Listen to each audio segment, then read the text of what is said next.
Welcome to Derek's Zoo Videos and another episode of Exhibit Tours, my series where I walk you through the exhibits of the zoos and now aquariums of the US. That's right, it took until my 4th year of making videos, but we're finally touring our first aquarium attraction at the Downtown Aquarium Denver. This medium-sized city aquarium is split into 9 sections of varying sizes, all of which can be seen as you traverse a single continuous pathway.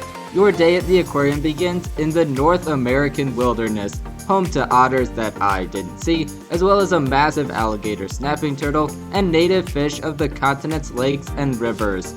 The next section is the building's most surprising, within the desert, the last place you'd expect to find aquatic life.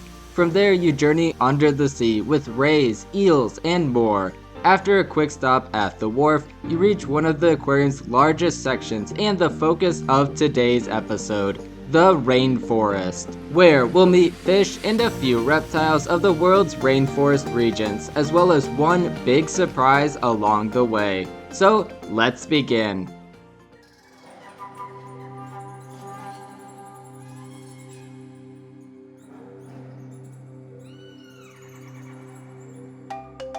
The rainforest starts you in the lakes of Africa, with a tank dedicated to African cichlid fish. There are over 3,000 known species of cichlids worldwide, with Africa's Lake Malawi alone being home to at least 600 species. Depending on the species, these bony freshwater fish can range in size from just over an inch to 3 feet long. The next tank is home to a fish that, thanks to the film industry, is the stuff of people's nightmares, the red-bellied piranha. While these fish are carnivores with blade-like teeth, the legend of man-eating piranhas is greatly exaggerated. Though groups of piranhas will sometimes feed on larger prey, in these cases the prey is almost always already dead or severely injured, and they certainly aren't completely devoured in seconds. Additionally, piranhas much more frequently feed on smaller creatures, as well as carrion and even aquatic plants and fallen fruit. In fact, piranhas traveling in groups is much more about their own safety than an organized hunting technique. Across the path is another small rainforest creature with a somewhat big reputation, the colorful poison dart frog, over 170 species of which can be found throughout Central and South America. The South American portion of this rainforest continues with river giants, like the Pacu. Though they resemble a larger piranha, the Pacu is primarily vegetarian, with surprisingly human-like teeth.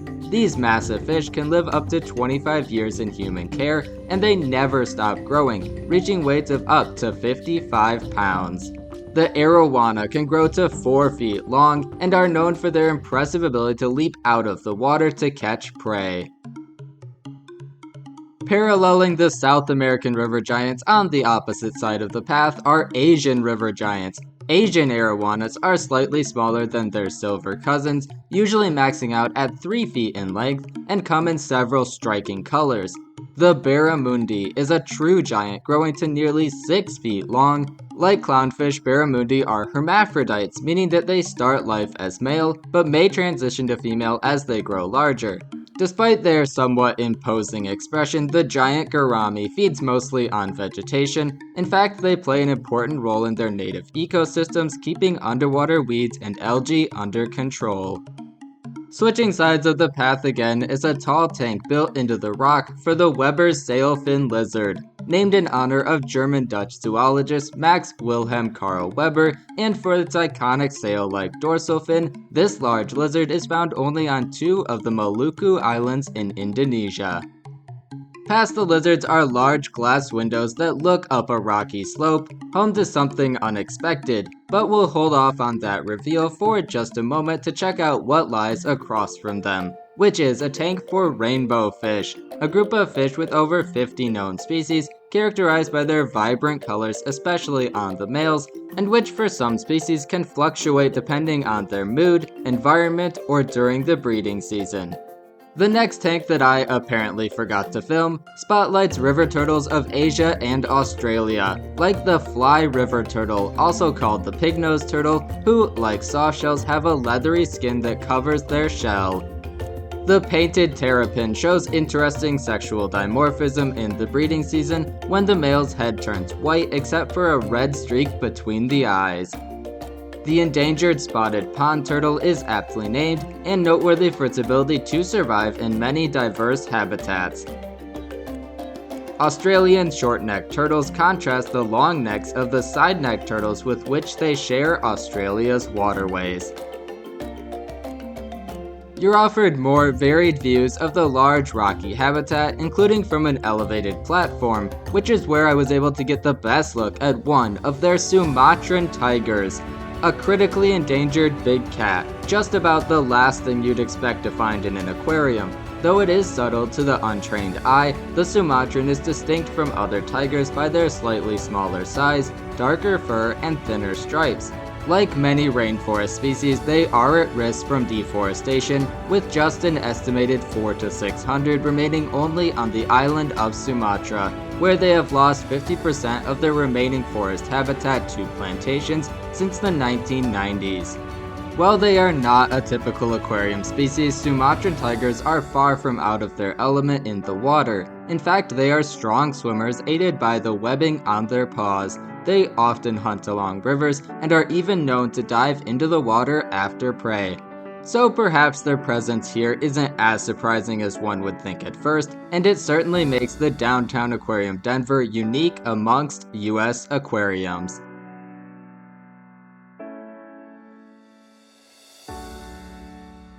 Having reached its peak, our journey through the rainforest starts to dwindle to an end, starting with a simple aviary for green-winged and blue and gold macaws, who had just been taken off exhibit for the day right before I reached them.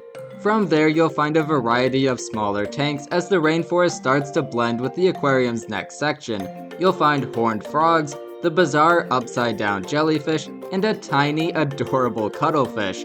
There's a round tank for a familiar Pixar duo of clown anemone fish and blue tangs, and the rainforest ends with one final tank for Archerfish, named for their incredible ability to take down prey by spitting an arc of water into the air. Which concludes this edition of Exhibit Tours. Thank you for joining me for my first aquarium exhibit tour, and be sure to comment below your thoughts on the rainforest at the Downtown Aquarium Denver. Though I don't have any more aquarium tours filmed yet, fear not aquarium lovers, I'm sure there will be more to come someday.